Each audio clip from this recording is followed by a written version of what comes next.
Ya saben que la 4T es amorosa y ahora le quieren sanar el corazón a Belinda, por eso han propuesto el reencuentro de Belinda y Nodal en el Zócalo. Nosotros no queremos hacerle un desaire a Belinda. A lo mejor los invitamos a los dos. Y la infidelidad legislativa de Alejandro Moreno, sí, el presidente nacional del PRI con el PAN y PRD, sigue robando cámara en todos lados. Hay una pareja tóxica. Se dice y no pasa nada.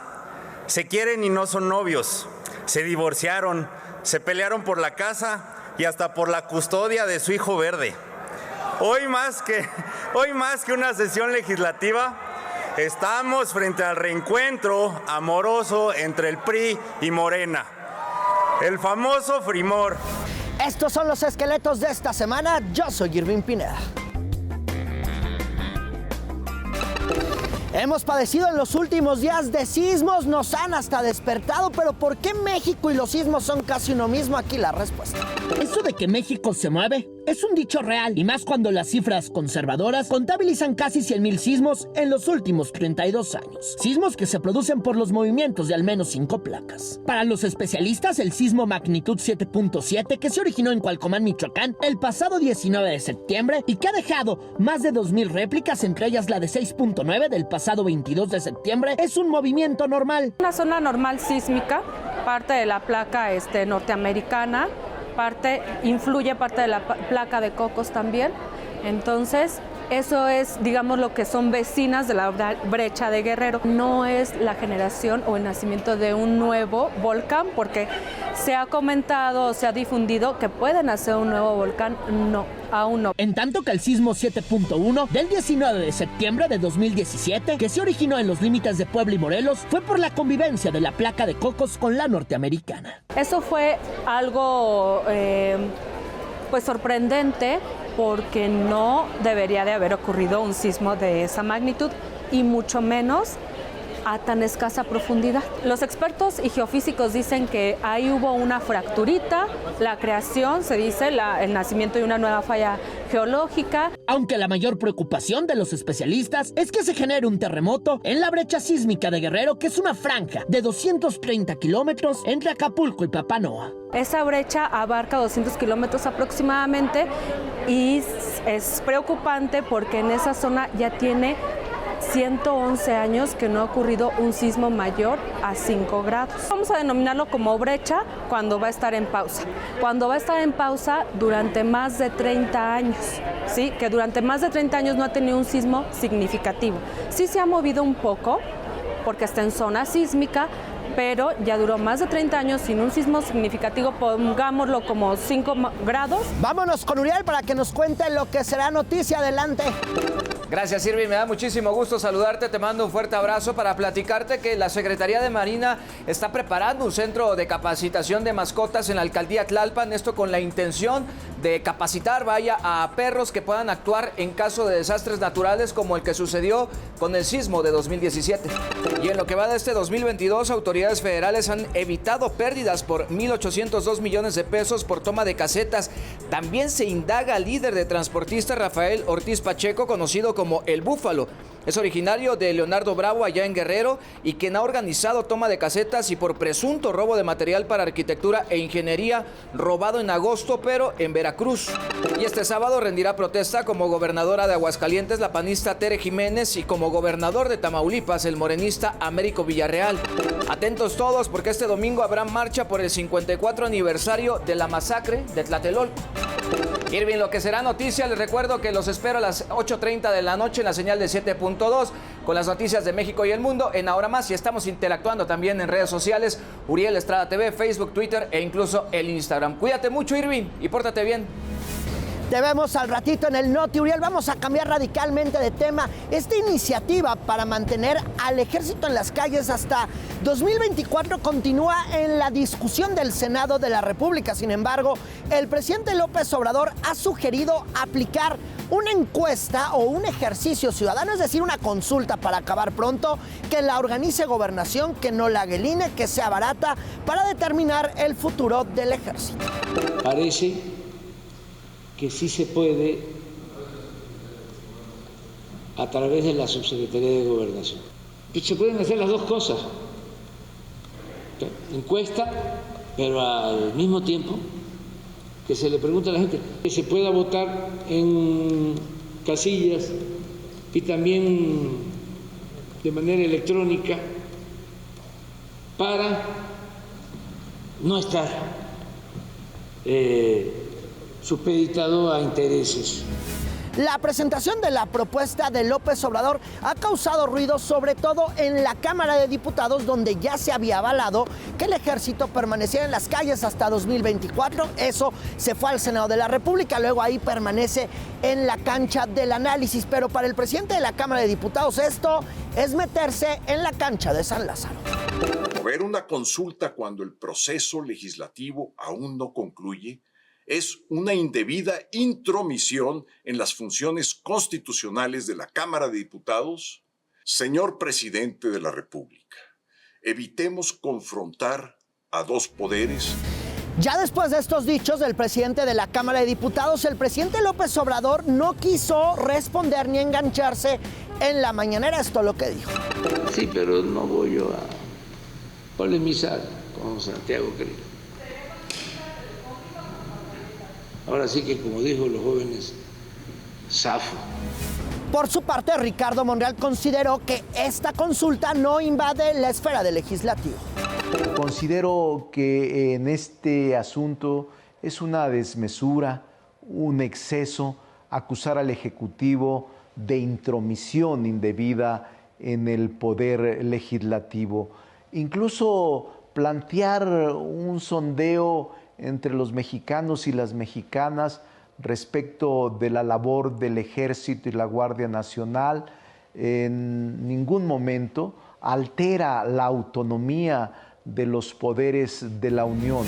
Y mire, a río revuelto, ganancia de pescadores. Resulta que en los últimos días legisladores pues se han vuelto como morenos, se están pintando como guinda ahí, y uno de estos es el senador del PRI, Jorge Carlos Ramírez Marín, que resulta que él bien acomedido dijo que esta iniciativa que está en el Senado para que el ejército permanezca en las calles hasta 2024 debe pasar siempre y cuando, ojo, es la propuesta que él hace, uno, que tenga supervisión internacional, una revisión del poder legislativo y que todo el mundo ande revisando qué hace el ejército. Vamos a escuchar a Jorge Carlos Ramírez Marín, que ahora anda muy acomedido. Que el Congreso sea el centro de las evaluaciones, que la sociedad civil sea la que forme y determine los indicadores de esas evaluaciones, no 3 hojitas, una evaluación, que se acepte la supervisión internacional. Ahí lo que dice Jorge Carlos Ramírez Marín, a ver si no le pasa lo mismo que al senador Raúl Alonso Paz, que él era panista y se convirtió en senador morenista para votar a favor de esta iniciativa. Ya vemos qué ocurre en los siguientes días. Platiqué también hace un rato con Miguel Ángel Mancera, es el coordinador de los senadores del PRD, sobre esta iniciativa. ¿Cómo está viendo esta iniciativa?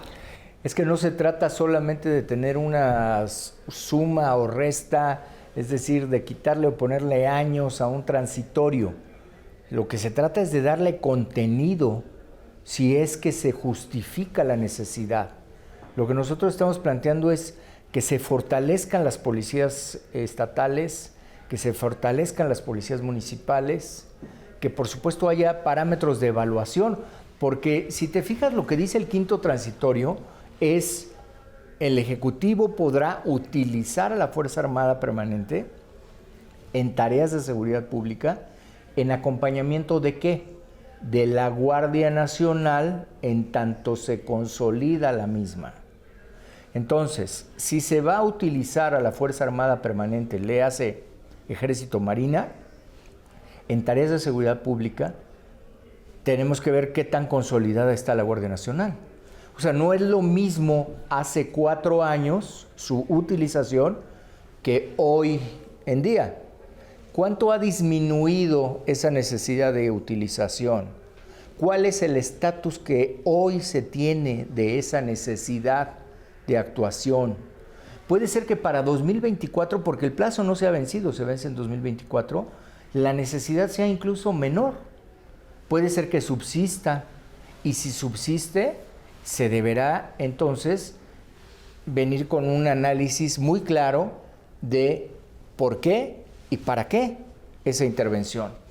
Pero hoy no se tiene nada de eso, Irving. Entonces lo que estamos diciendo es, viene una modificación a un quinto transitorio que debería estar acuerpado con todo esto que es formación de policías estatales, policías municipales, evaluación de Guardia Nacional, evaluación de su implementación. ¿Dónde está todo eso? Si vemos todo eso y lo podemos conjuntar, entonces podremos decir, oye, sí se requiere, fíjate que hay 2 municipios donde se requiere todavía la presencia del ejército. Muy bien, ¿cuáles son? Tal y tal.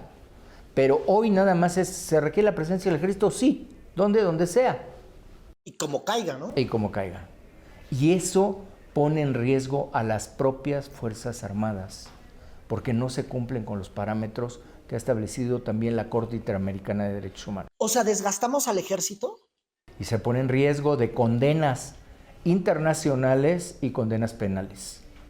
Entonces, ¿cómo debe de quedar ese dictamen? Lo que nosotros estamos planteando es que se vaya a una discusión seria y que en esa discusión se puedan establecer el compromiso de fortalecimiento de las policías locales y municipales, dotarlos de los recursos necesarios para ese fortalecimiento, las evaluaciones en comparecencia, Secretaría de Marina, Secretaría de Defensa y Seguridad Pública, para ir en esta evaluación, independientemente de la que está por rango constitucional cada año. Estamos hablando de evaluaciones que deben de ser cuando menos cada 6 meses, empezando ya en 2022. Es una construcción, por supuesto, que permitiría, llegado el 2024, saber si ya estás en condición o no de terminar definitivamente con la presencia de las Fuerzas Armadas. Y si en 2024 tu resultado es, fíjate que todavía no estoy en condición, eso lo va a decir precisamente todo este estudio. Pero hoy no lo sabemos, Silvia. Ahora, también viene este asunto, la propuesta del senador priista Jorge Carlos Ramírez Marín, que dice que debe de tener una evaluación, esa evaluación debe de pasar por el legislativo. ¿Cómo está viendo esto? Mira, obviamente estaríamos hablando en el legislativo, porque cuando haces los mecanismos de control en un sistema de gobierno, pues obviamente el mecanismo de control legislativo es uno de los mecanismos efectivos. El mecanismo de control legislativo a través de una bicameral que no debe confundirse con el análisis de la Guardia Nacional, porque ese es exclusivo del Senado. Este es de cómo se está avanzando en la implementación de lo necesario para dejar de utilizar la Fuerza Armada Permanente. Lo veía en la comparecencia del titular de Gobernación, Adán Augusto López, que decía que habría que meterle, ya me lo está diciendo aquí, meterle a las policías. Y entonces las quejas que vemos es que las policías municipales no avanzan para nada, las policías estatales menos. Algunos presidentes municipales dicen que porque no hay apoyo del gobierno federal, algunos pues porque la neta están metidos en otros asuntos.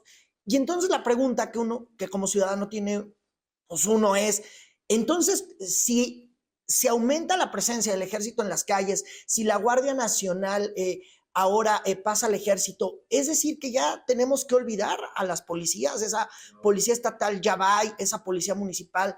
O sea, ¿qué tiene que pasar con esas policías? Creo que se tiene que exigir y se tiene que evaluar. Es increíble que hoy todavía tengamos 600 municipios sin policía. O sea, ya no digas si están bien evaluadas, si están equipadas, sin policías. No hay policía. Bueno, pues obviamente tienes unos claroscuros tremendos en el país. Entonces, dotarles de recursos. ¿Qué policías ya están bien consolidadas? Yo te diría, la policía de la Ciudad de México es una policía fuerte. La policía de Guadalajara, la policía de Monterrey, la policía de estas grandes urbes que están obviamente con fuerza, pues entrar a una evaluación, oye, ¿y cómo podemos homologar lo que ya tienen estas capacidades para que también las tengan las demás? O sea, como las copias. Como las copias, sí. Finalmente, no es tema de esta conversación, pero lo tengo que preguntar. ¿Cómo ve la fractura de la alianza PRI-PAN-PRD? Hubo un daño, sin duda, con este tema, con esta iniciativa que se envió sin ningún consenso en un esquema que se venía platicando del PAN, del PRD y del PRI. Yo he escuchado a las dirigencias nacionales, entiendo que están actuando con mesura por lo que se refiere a los ejercicios electorales próximos a Coahuila y Estado de México. Ojalá que se puedan limar esas asperezas, ojalá que dé para tener una construcción y que ya no se vuelva a afectar en los términos en que se ha afectado con este ejercicio, la alianza. ¿Qué se siente un sismo sin ser jefe de gobierno de Ciudad de México? Los sismos siempre preocupan y siempre alertan y siempre pensamos en que ojalá no le pase nada a nadie, ¿Está más descansado? Bueno, digamos que la responsabilidad disminuye, porque cuando estás en la jefatura de gobierno eres responsable de todo lo que pase a todas y cada uno de los habitantes de la ciudad. ¿Cuántas veces nos tocó correr en el C5? ¿Te acuerdas? Muchas veces. Me acuerdo, por eso lo pregunto. Muchas veces reportar cómo es que estaba la ciudad después de esos movimientos. ¿Qué años aquellos? Le aprecio en verdad estos minutos, sé que tiene una agenda pues súper ocupada, pero qué gusto que esté aquí en Esqueletos. Muchas gracias a ti. Buena tarde. Ahí esta conversación con Miguel Ángel Mancera. Lo que está haciendo ruido, ya es tendencia en redes sociales, es algo que se conoce como el ayuno intermitente. ¿Qué es? Sirve para bajar de peso, para reducir la glucosa. ¿Qué es esto? Vámonos hasta la colonia Roma con el doctor Lavariega. Adelante. Hola Irving, ¿cómo estás? Te saludo con mucho gusto. Efectivamente, como bien comentas, el ayuno intermitente es un tipo de dieta que existe y que hoy tenemos disponible como régimen alimenticio, pero que en realidad no ha mostrado diferencias significativas entre alimentarse sanamente y llevar a cabo esta dieta. Es muy importante mencionarte que el sustrato que se utiliza como energía en el ayuno intermitente es el tejido adiposo, son las grasas que tenemos en nuestro cuerpo. Al llevar un efecto metabólico, estas grasas pueden llegar a generar como eventos adversos propios del ayuno, dolor de cabeza, mal aliento, dolor articular y sobre todo cambios en el estado de ánimo. Es muy importante mencionarte también que el ayuno intermitente no es que sea malo, sino que siempre debe de estar indicado y supervisado por un profesional de la salud, ya que como hay periodos prolongados sin alimento, puede exacerbar algunas condiciones como son los problemas gastrointestinales con un aumento de la acidez en el estómago, además de algunas condiciones de complicaciones como la baja de la glucosa, que médicamente lo conocemos como hipoglucemia, en pacientes diabéticos. Es por eso fundamental el seguimiento de un médico o un profesional de la salud para poder llevar a cabo un seguimiento especializado y evitar complicaciones como las que te he mencionado. Te aprecio esta información, Doc Lavariega. Ya despejamos esta duda, y los que la neta deberían de estar ayunando son las famosas corcholatas presidenciables, pero la neta están en todos lados. Imagínense que este fin de semana estuvo Grupo Firme en el Zócalo de Ciudad de México, reunió a 280,000 personas, y la jefa de gobierno, Claudia Sheinbaum, pues pegada al Twitter, tuiteándonos que si ya estaba lleno, que si estaba vacío, que ya no se metieran, que porque ya habían rebasado los límites de aforo en la plancha del Zócalo. Bueno, ya casi los del Grupo Firme se la quieren llevar de manager, porque todo el día estaba ahí pegada en el celular. Y mire, cuando las cosas andan medio mal, pueden aprenderle a Ricardo Monreal, coordinador de los senadores de Morena, que también quiere ser candidato presidencial, que luego ni me lo mencionan. Él se fue en trajinera a Xochimilco, así llegó a presentar sus libros. Ya ven que él escribe muchísimo, Monreal, entonces le organizó ahí un evento su hija Catalina Monreal, su asesor Faruk Miguel Teik. Entonces ahí anduvo Monreal en Xochimilco, luego se fue a Querétaro, luego anduvo en Michoacán, y la verdad es que tuvo fin de semana largo.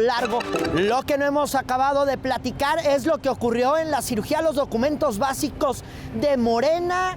Ahí se repartieron los gobernadores y la jefa de gobierno las carteras del Comité Ejecutivo Nacional. También estuvieron presentes más de 2,800 consejeros que metieron mano allá a los estatutos, y se llevaron unas mochilas muy elegantes, muy fifí las mochilas para ser morenistas. A ver quién se pone esas mochilas de lo austero que son, a ver si se las ponen. Y luego ya se repartieron el Consejo Nacional, el Comité Ejecutivo, así quedó. secretario de organización, el senador Alejandro Peña. En la Secretaría de Finanzas está el maestro Francisco Javier Caviedes. La Secretaría de Comunicación queda la diputada Andrea Chávez. En la Secretaría de Juventud está por ahí Alejandro Porras Marín, quien ya estuvo haciendo los trabajos como delegado en Hidalgo. Daniel Cibaja es diputado del Estado de México, consejero nacional de Morena. ¿Cómo estás? Qué gusto, muy bien, Daniel, verte. Un saludo a todos y a todos. Muy feliz por estar contigo. Oye, a ver, hubo este Consejo Nacional de Morena, se nos quedó muchísimo la semana pasada, pero a ver, entiendo que hay un pase automático para consejeros y que eso, la verdad, a muchos los está poniendo de cabeza. Sí, el Consejo Nacional se integra por 300 consejeros nacionales y hubo una reforma al estatuto, en específico el artículo 36, para a través de una mesa pues poner desde 20 hasta 50 consejeros nacionales extras. Es decir, van a llegar a haber ya hasta 370 consejeros nacionales, cuando antes solamente éramos 300. Oye, qué fuerte. ¿Qué hace un consejero nacional para la gente que nos está viendo? Prácticamente el Consejo Nacional de Morena es donde se toman todas las decisiones políticas importantes.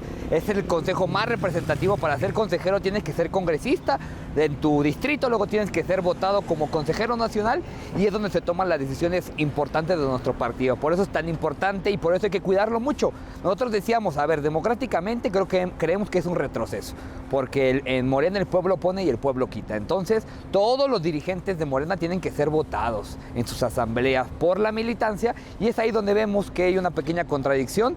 El debate se puso bueno, respetuoso como debe ser, siempre constructivo y al final terminó bien una votación en favor de esa reforma. Pero pues es un dedazo, ¿no? Es para que el gobernador ponga, ¿no? Yo personalmente estoy en contra porque creo que vulnera y va en contra del ejercicio democrático de Morena. Por ejemplo, no quiero sonar egocéntrico, pero yo fui a mi asamblea distrital, salí electo como consejero estatal y congresista nacional y de ahí tuve la oportunidad de ir al Congreso Nacional. No fue nada más porque a unos cuantos ahí se pusieron de acuerdo en una mesa y me hicieron consejero nacional. Creo que es un retroceso, esperemos que no se abuse de esa figura y esperemos que sigamos siendo democráticos en nuestro movimiento. O sea, si eres amigo de un gobernador, puedes ser consejero nacional, ¿no? Prácticamente es así, desgraciadamente. Nada más para que nos vayamos entendiendo un poco. A ver, Daniel Cibaja, tú has dicho que simpatizas con una eventual candidatura del canciller Marcelo Ebrard. Te he visto ahí, te he visto inclusive ahí en mesas de debate.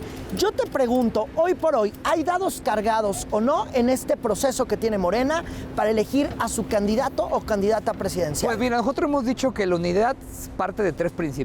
1, escuchar a la gente. 2, que haya encuestas transparentes. Y 3, que haya una mesa en donde se defina quién, cómo y dónde van a hacer esas encuestas. Si esas 3 premisas no se cumplen, me parece que entonces sí estaríamos cayendo en un tema de que no hay piso parejo. Hoy decimos, les creemos, les damos el beneficio de la duda. Sin embargo, Irving, como tú lo has visto, hay compañeros muy desesperados. Nosotros estamos muy felices porque nos está yendo muy bien en las encuestas. A pesar de todo y de todo, seguimos arriba en las encuestas, pero hay compañeros que están muy desesperados. Tú ves la peñatización de Morena. ¿Te acuerdas que antes eso criticamos? Peña Nieto y Moreno Valle hicieron eso, contrataban a las revistas para decir que habían pagado y que las revistas estaban interesadas y tapizaban todo el país con espectaculares. Pues en Morena estamos cayendo en estas prácticas. La peñatización, están violando la ley a gran, así, a todos lados. Tú ves bardas, ves pintas, ves carritos, inclusive de autoridades que su principal función debería ser el gobierno. Hoy están promocionándose. Entonces nosotros llamamos a que estemos tranquilos y serenos, que haya unidad en el partido, pero unidad verdadera. Porque Irving, tú lo sabes, hay compañeros que yo me considero un militante fundador de Morena. Yo sí he ido a tocar casa por casa. Y uno dice, sí. Estoy a favor de Marcelo y se te avienta. Y te avientan a todos los bots y te avientan a todas las instituciones que deberían de estar haciendo y dedicándose a gobernar y no atacar a los propios compañeros. Inclusive, Irving, te quiero decir, hay varios compañeros de nuestro movimiento que por demostrar algunas simpatías ya los han hasta corrido de sus trabajos. Digo, eso no es democracia. Les digo, tranquilos, compañeros, tranquilos. Pasó en el gobierno de Ciudad de México, Pasó en el gobierno de la Ciudad de México, que el pueblo decida, el pueblo pone y el pueblo quita. Tranquilos, yo creo que que el pueblo decide a través de las encuestas y que se les pregunta a todas y todos, pero sí que haya reglas claras, Irving, porque si no, caemos en lo que tanto criticamos. Perdón que te lo pregunte, ¿ves con todo y esto que me estás diciendo un proceso equitativo? Cuando atacan, cuando tú me estás diciendo es que si tú dices que yo simpatizo con Ebrard, pues me echan la botiza, me empiezan a atacar en redes sociales, incluso hasta puedo perder mi empleo. ¿Aún así ves el piso parejo? Pues creemos que está en buen momento de que el presidente de Morena nos llame a una mesa a todos, como lo hemos pedido institucionalmente, para que haya reglas claras y concretas. ¿Qué pedimos, Irving? Algo fácil y sencillo. Lo mismo que hizo Andrés Manuel con el entonces jefe de gobierno, Marcelo Ebrard, en 2011-2012. Que haya una encuesta, que cada persona ponga a su casa encuestadora, que haya encuestas espejos, que se define en una mesa las preguntas que se van a decidir y que en función de eso todos vayamos en unidad y que quien gane la encuesta la acepte. Nos dicen, no, Marcelo va a traicionar, neoliberal, porque es lo único que saben decir. Yo te digo, en 2011, en 2012, el principal apoyo para el entonces líder social Andrés Manuel fue Marcelo Ebrard. Marcelo Ebrard dijo, ok, nunca se supo quién ganó esa encuesta, porque como tú sabes, 2 preguntas las ganó Marcelo, 2 preguntas las ganó el entonces presidente, y la última pregunta se quedó en 1.7. Pero ¿qué dijo en ese momento Marcelo? Yo no voy a hacer el canto a la sirena, no le voy a hacer juego a la derecha. Respetó la decisión. Es lo que queremos, no pedimos más. Si son demócratas, tienen que hacer lo mismo que Andrés Manuel hizo en 2012. Es más, Irving, se las ponemos fácil. Hasta queremos que sean las mismas preguntas. Igual que hizo Andrés Manuel con Marcelo. Igual las mismas y las 5 preguntas igualitas. Para los comicios de 2002. Para los 2012 donde se decidió, y creo que en función de eso podemos ir todos en unidad. Porque, ojo, la unidad se construye y se demuestra en los hechos. Lo demás es hipocresía, Irving. Y tampoco vamos a permitir que con un discurso de unidad y movilización, a través de eso, quieran darnos línea. No vamos a permitir, porque nosotros hemos sido leales al presidente. Finalmente, Daniel, ¿quién está generando la violencia en redes sociales? No sabemos, creemos que son compañeros que se dedican a eso. Ahí están las pruebas. Yo no soy quien, porque yo no voy a querer denostar a los compañeros. Okay. Yo me formé con ellos, muchos inclusive compartí trabajo con ellos, me formaron, me enseñaron. Y todos son importantes en Morena. Pero sí creemos que, les digo, como dice el presidente, lo dijo en aquel debate, serénense, compañeros, serénense. La competencia en Morena es democrática, es libre y es auténtica. El pueblo pone y el pueblo quita. Bueno, pues te aprecio estos minutos. Es Daniel Cibaja, es diputado local del Estado de México. Ahí estamos escuchando a Daniel Cibaja, pero también hay quienes se han quejado de que no hay piso parejo en ese proceso para elegir al candidato presidencial de Morena. Son otras voces, vamos a revisar. Las encuestas no es un método democrático para elegir la candidatura presidencial, porque es un ejercicio demoscópico. Nosotros estamos solicitando que haya una elección primaria.